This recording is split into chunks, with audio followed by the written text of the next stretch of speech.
안녕하세요. 저는 41살에 10살 된 아이를 키우고 있는 엄마입니다.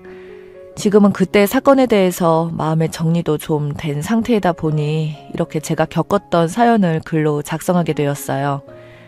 남편과 연애하고 결혼 생활한 기간이 15년 정도 됩니다. 한창 꽃이 필 나이에 지금의 남편을 만나 여자의 길을 포기하고 정말 열심히 살아왔는데 고생했다는 말 한마디 하기는커녕 저에게 분노만 안겨준 남편 때문에 한 번뿐인 인생 이렇게 사는 건 아닌 것 같아 이혼을 결정했어요. 남편은 자기가 잘못한 행동에 대해서 충분히 반성하고 있으니 다시 재결합하자고 애원하고 있습니다. 시어머니까지 매일 찾아오셔서 불쌍한 자기 아들을 용서해달라며 애걸복걸 하시네요. 지금으로부터 5년 전 남편의 직업이 바뀌는 시점이 있었어요. 그 전에는 일반 회사원이기 때문에 거의 회사 집 밖에 몰랐지만 그때도 집에 와서 도와주는 건 하나도 없었어요. 그런데 회사의 경영이 나빠지기 시작하면서 인원 조정이 들어갔고 실적도 부진했던 남편은 퇴사를 하게 되었고 실업급여를 받으며 몇 달 지내다가 다시 시작한 일자리는 자동차 딜러 영업직이었습니다. 그 전부터 꼭 한번 해보고 싶었다.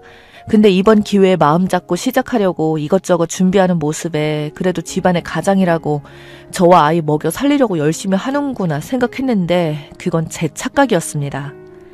영업을 한답시고 뭔 놈의 술을 그리고 많이 퍼마시는지 차라리 예전과 했던 일과 비교도 안 될 만큼 안 좋았어요.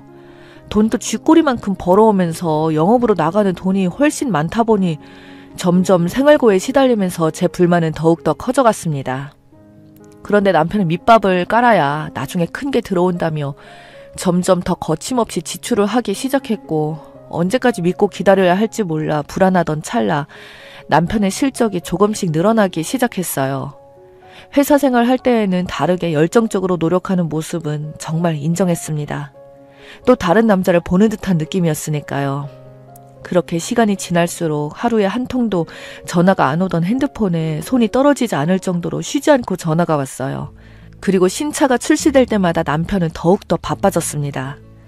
그러다 보니 다음날 올 때도 있었고 매장에서 자고 바로 일한 적도 많았어요. 그렇게 바쁘게 살아오며 노력하는 모습을 보니 저도 제가 할 수 있는 부분에서 최선을 다했습니다. 정말 열심히 살아왔는데 어느 정도 위치까지 올라가게 된 남편은 점점 눈빛이 변해가기 시작했고 밖에서 생활을 많이 하다 보니 가족과 보내는 시간을 너무 싫어했습니다. 처음에는 대화도 많이 했었지만 지금은 제가 말 한마디 꺼내는 것조차 인상을 쓰면서 무섭게 바라봤어요. 우리 아들 준이한테도 똑같이 행동합니다. 하지만 들려오는 고객의 목소리에는 즉각 반응하며 밝은 미소와 함께 한층 높아진 음으로 친절하게 대해주더군요. 그런 가식적인 모습을 보고 있자니 너무나 짜증이 올라왔고 결국 부부싸움까지 커지게 되었습니다. 내가 많은 걸 바란 것도 아니고 그저 대화할 때 서로 웃으면서 따뜻한 말 한마디 오고 가면 되는 건데 나랑 서준이한테는 정말 싫다는 표정으로 인상 쓰는 게 말이 돼? 뭐가 그리 짜증이 나는 건데 나도 내가 할 수 있는 위치에서 얼마나 열심히 하는 줄 알아? 나도 최선을 다해 키우고 있다고. 그리고 당신 어머님 몸도 불편하셔서 매일같이 새로운 음식해서 서준이랑 버스 타고 다녀오는데 고생한다는 말 한마디 하지 않잖아. 나는 퇴근하고 온 당신에게 고생했다고 따뜻하게 말해주면 인상이나 쓰면서 가지고 있는 가방 내 얼굴에 던지기나 하고 내가 그렇게 우스워? 집에서 놀고 먹고 하는 것 같냐고. 그 정도 한 거 가지고 엄청 생색이네. 그럼 당신이 나가서 영업하면서 차 팔아 보던가. 집에서 벌어다 준 돈으로 흥청망청 걱정 없이 쓰니까 아주 배부른 소리 하고 있어. 밖에서 쉬지도 않고 말하고 들어왔는데 집에서만큼은 말 좀 안 하게 해주면 안 되냐? 내가 이래서 집에 들어오기 싫은 거야. 너만 힘들어? 나도 똑같이 힘들어. 그래, 말 잘했다. 나도 내 위치에서 정말 열심히 하고 있다고. 내가 나 좋자고 그러는 거야? 마누라랑 자식 새끼 돈 걱정 없이 살게 해주려고 하는 거잖아. 요즘 신차 출시되어서 바빠 죽겠는데 마누라라는 사람이 내조해주지는 못할 망정 투정이나 부리고 있고 정말 지긋지긋해. 차라리 이혼하던가. 이렇게 살고 있는 거 나도 답답하다고. 남편도 그동안 쌓였던 감정이 폭발했는지 영업으로 다져진 언변으로 쉬지도 않고 저에게 모진 말들을 하기 시작했고 그런 모습을 보고 있던 서준이는 결국 싸우지 말라며 눈물을 흘리며 저희를 말리고 있었습니다. 남편은 현관문을 박차며 밖으로 나가버렸고 소파에 앉아 서운한 마음에 눈물을 흘리고 울고 있는 서준이를 달래주었어요.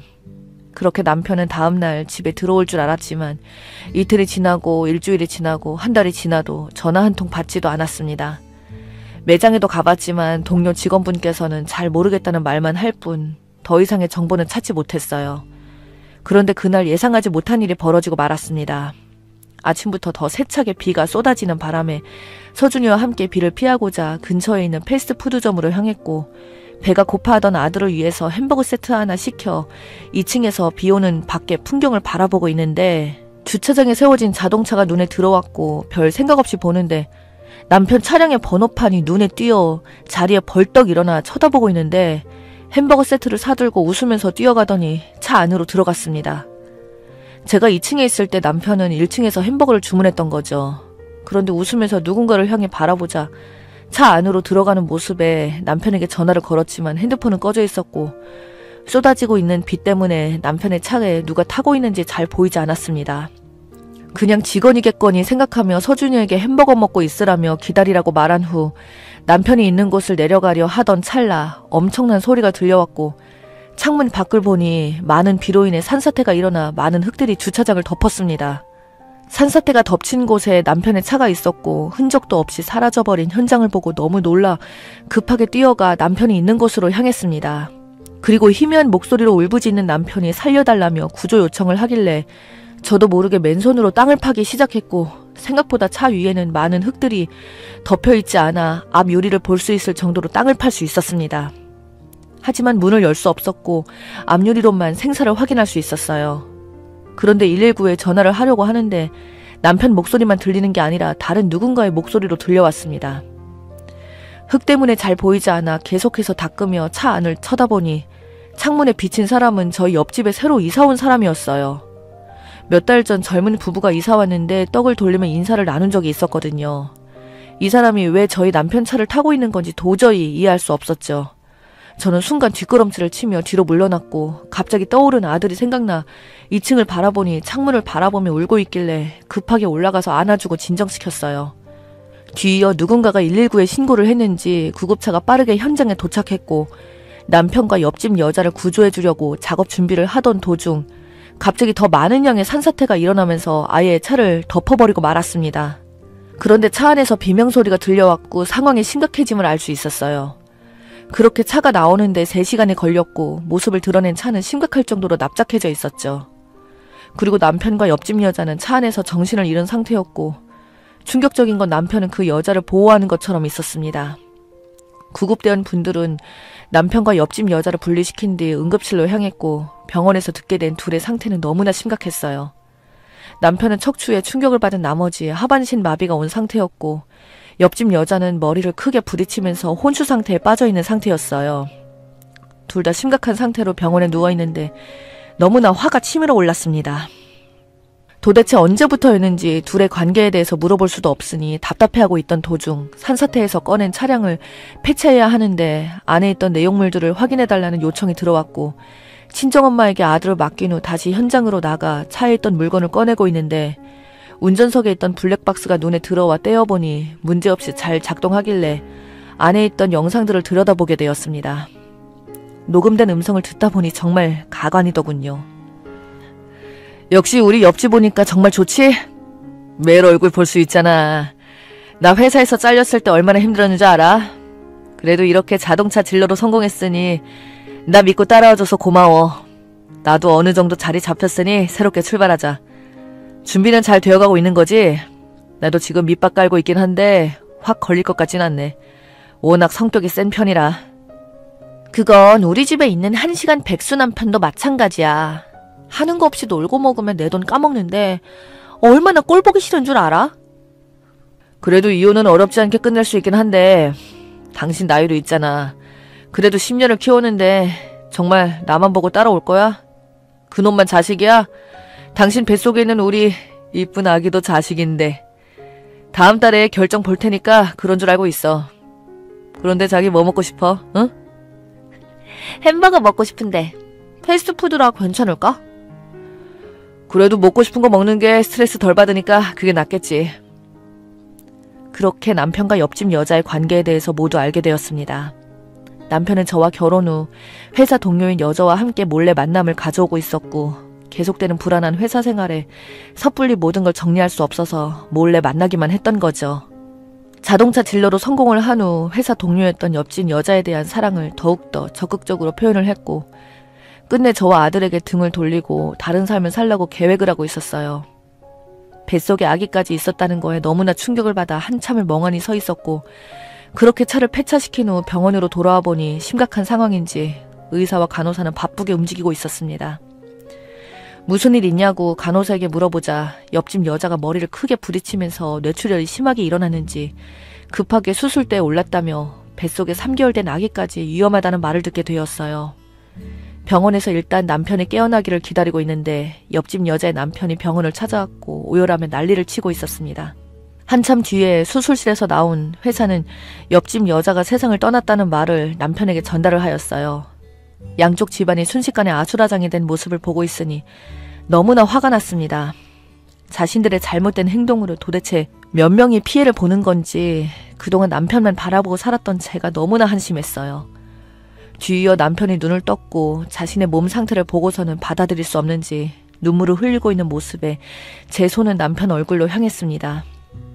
모든 걸 알게 됐다는 표정으로 바라보니 아무 말 없이 고개를 떨구고 뒤이어 시부모님께서 수술이 끝난 남편의 병실로 들어오더니 어찌 된 거냐고 물어보길래 남편과 시부모님 앞에서 차 안에서 있었던 내용들을 모두 들려주었어요. 잘 들으셨죠? 저놈이 그동안 저를 10년 동안 가지고 놀았어요. 서준이는 무슨 죄예요? 저런 놈을 아빠라고 매일 잠도 안 자고 기다리고 있었으니 정말 가슴이 아프네요. 저는 절대 용서해 줄 일 없으니까 한 번씩 마비된 못난 아들 뒷바라지 하면서 잘 살아보세요. 저는 더 이상 이렇게 살 수 없을 것 같아요. 쓰레기 같은 게 제 남편이었다는 게 너무나 소름 끼쳐요. 제발 이혼만은 하지 말거라. 내가 잘못했다. 내 잘못이니 너무 감정적으로 생각하지 말고 다시 한 번만 나를 봐서라도 용서해 줄 수 없겠니? 내가 이렇게라도 부탁하마. 아들을 떠나면 우리는 어떡하라고. 내가 이렇게 무릎 꿇으마. 떠나지 말거라. 무릎 꿇으셔도 소용없고요. 용서해 줄 마음도 전혀 없어요. 이 못난 놈아, 당신이 잘못한 일로 인해 어머님이 내 앞에서 무릎까지 꿇고 싹싹 빌고 있다. 이래도 네 행동에 대해서 잘못한 건 없다고 생각해? 그렇게 벌받고도 자존심은 남아있나 봐. 어떻게 미안하다고 한마디도 안 할 수가 있어? 정말 대단하다. 앞으로 평생 그렇게 살아. 다시는 얼굴 볼 일 없을 거고 우리 아들 서준이도 다시는 볼 생각하지 말고 하늘이 준 이 기회 절대 놓치지 않을 거야. 평생을 그 몸뚱이로 후회하면서 살아봐 어디. 제 다리를 붙잡고 놔주지 않던 시어머니를 뿌리치고 병실에서 나왔어요. 그렇게 유책 배우자인 남편에게 이혼 소송과 위자료 청구 소송을 제기한 상태입니다. 너무나 황당하고 어이없는 상황에서 벌어진 일이었지만 이런 상황으로 인해 제가 알게 된 게 천만다행이라고 생각해요. 만약 모르는 상태로 당했다면 정말 정신적인 충격이 너무나 컸을 것 같거든요. 정말 하늘이 도와준 거죠. 앞으로 좋은 일들만 생겼으면 좋겠습니다. 평생을 후회하면서 살겠죠. 자신의 잘못을 단 한 번이라도 뉘우쳤으면 좋겠네요. 제 사연을 읽어주신 분들 오늘 하루 하시는 일 잘 되었으면 좋겠습니다.